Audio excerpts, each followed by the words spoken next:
What's up, good people? Welcome back to another episode of Undrafted Views. We're here.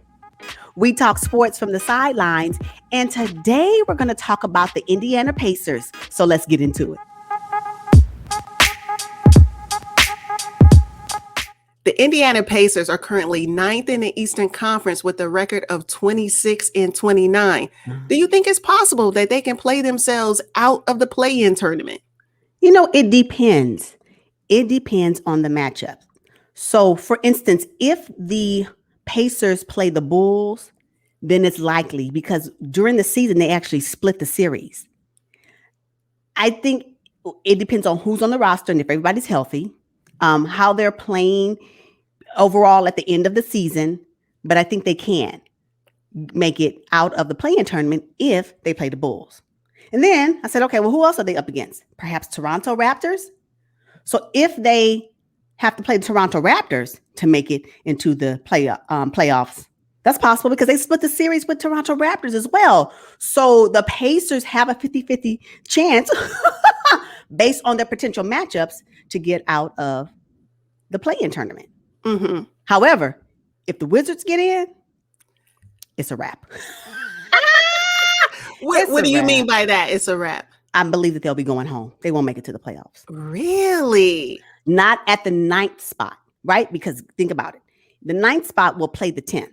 And if Pacers hold on to the 9th spot, and for some reason the Wizards creep up into the 10th spot, if they lose that matchup, they're going home. Uh-huh. There is no second chance at the 9th spot. It's either you win the game or you don't, Right, win the game, move on, maybe one more matchup, perhaps get into the playoffs. You lose a game, you home. You 1, 2, 3 Cancun. Yes. I say it depends on the matchup. Wow. Okay, now I took a look at their upcoming schedule, like regular season. I think the Pacers are at the mercy of Charlotte, Miami, New York, and possibly Boston. It depends on how well they play, but the Pacers can only control what they can control in order to move up, right? Right. I don't see the Pacers moving up. That's what I'm saying. Mm-hmm. So like you say, if they're at the mercy of those teams, the worst that can happen is maybe the 10th spot or out of the play-in tournament altogether. Right. I think the worst that can happen for them is out of the tournament altogether. But their best case scenario is that they drop down to 10. At the end of the day, if they end up at the 10th spot, at the time the play-in tournament starts, they only have one chance. And that matchup is what I'm saying could potentially send them home. When they lost the series to the Wizards, they had Caris Levert on their team. Now, keep in mind that when they played Toronto early in the season, when they played the Bulls early in the season, Caris Levert wasn't on the team. Mm-hmm. But the other matchup, Caris Levert on their team. So it's all about this team. When we're talking about them splitting the series with the other teams, it was this team that will be the one that takes them to the play-in tournament. And now that Caris Levert is back, he is part of their starting rotation. It is possible that he can be a contributing factor to them making it out. But again, it just depends. Yes. Okay. Currently, the Pacers are without Myles Turner with an ankle injury and also Doug McDermott with the same. Now, the Pacers, in my opinion, are considered a sleeper team. I think they're one of the dark horses in the Eastern Conference. But what makes them a sleeper? I don't have them as a sleeper team. Really? No, they don't give me sleeper team at all. I just think that they would be a team that would give someone a tough matchup. But again, if the matchup is not in their favor, I don't see them as a sleeper team. Mm-hmm. Why do you see them as a sleeper team? Well, I think they have a legit big four that nobody's talking about. Okay.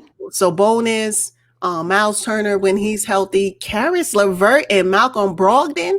Okay. Now, TJ Warren has been out for the whole season. If they had him back, that's a big five in the East that nobody really highlights. I think that they're overlooked in the Midwest. Also, they made the playoffs year after year. So who made the playoffs? The Pacers made the playoffs year after year. Now, granted, they have been kicked out in the first round, but I mean, They're talented, though. They're talented. They're under Nate Bjorkgren right now. I think they're playing really well. They play tough. They play hard. They play minute to minute. They don't give up any plays. I like it. I can see that angle. Now, Nate is a new coach for them, right? Mm-hmm. So it is possible that if not this season, next season, especially when Warren comes back and they play together without all of the nagging injuries, because just keep in mind, Turner, he was out at the top of the year because of his because of a wrist, hand. He hurt his hand. And now we have him out now for an ankle. So hopefully he'll come back in time for the play-in tournament, because I believe they'll make the play-in tournament. Hopefully they'll make it out, but at least he'll be back in time for that. And I don't see them going, even if they were to make it to the playoffs, I don't see them going deep. Not this season, not with the new coach. But you're right. They do have pieces that once put together and playing consistently will be something that I don't know if the East will be ready for once the season starts again. That's all I'm saying. So I think the East will be completely caught off guard. And let's talk about some of the players that you're looking forward to see on this final stretch for the Pacers. Malcolm Brogdon, surprisingly, he is somebody that needs more discussions around. He's actually a really good point guard. Yeah. I like how he plays. Now, I wouldn't say he's on the caliber just yet of your Donovan Mitchells, your Jamal Murrays, but for what the Pacers need, I think he fits very well in that.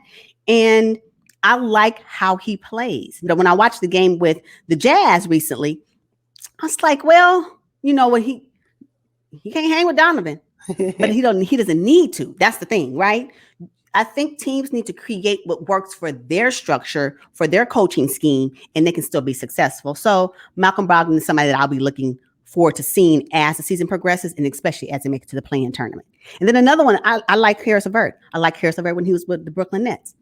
I really was kind of upset when they traded him, you know, and I'm glad they did, because now he's starting, because he wasn't starting with the Brooklyn Nets. Mm-hmm. So Caris Levert was a nice addition to the Pacers team, because he's been like one of the top leaders in points from a lot of games that he's played in. So I think he adds an element of athleticism, and he knows how to defend, right?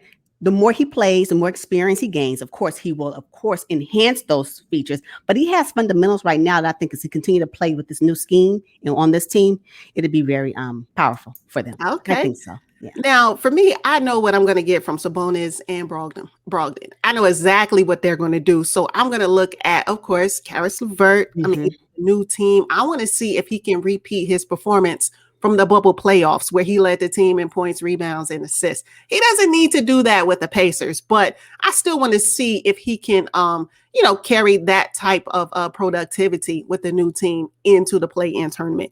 I'm also looking to see if Myles Turner can get healthy. You know, he's a big defender down low. They need him. So I'm looking for Myles Turner. Also, Jeremy Lamb.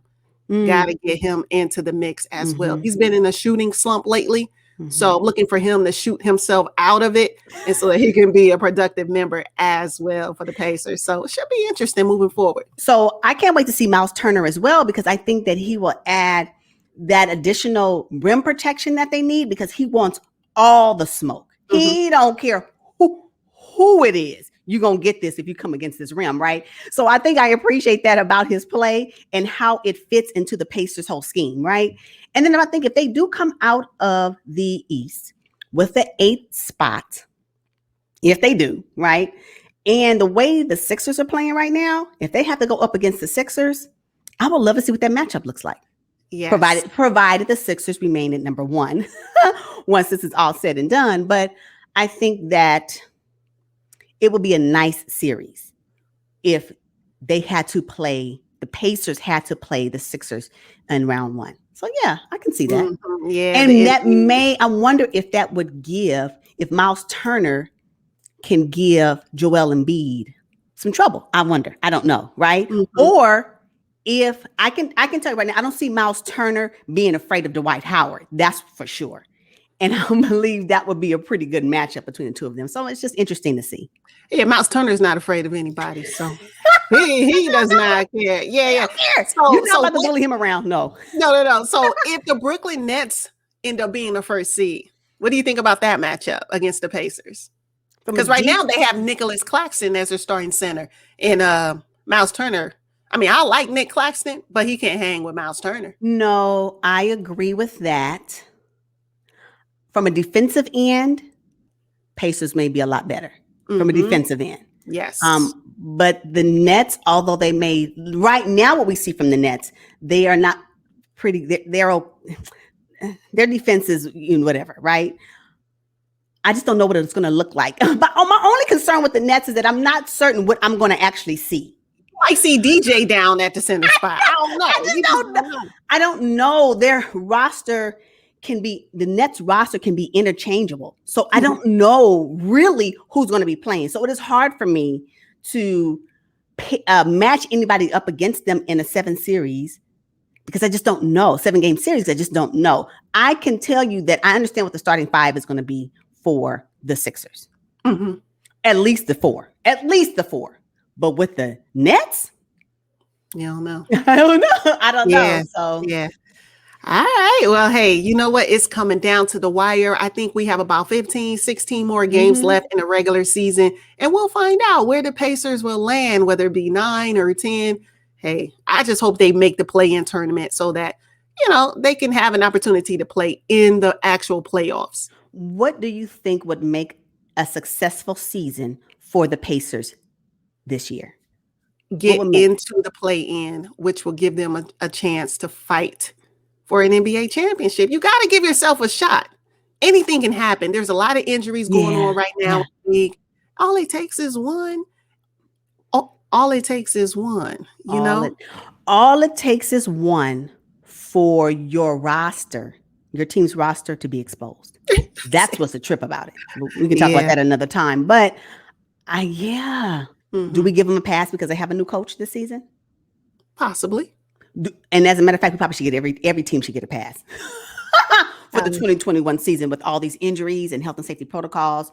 So perhaps, I guess making it.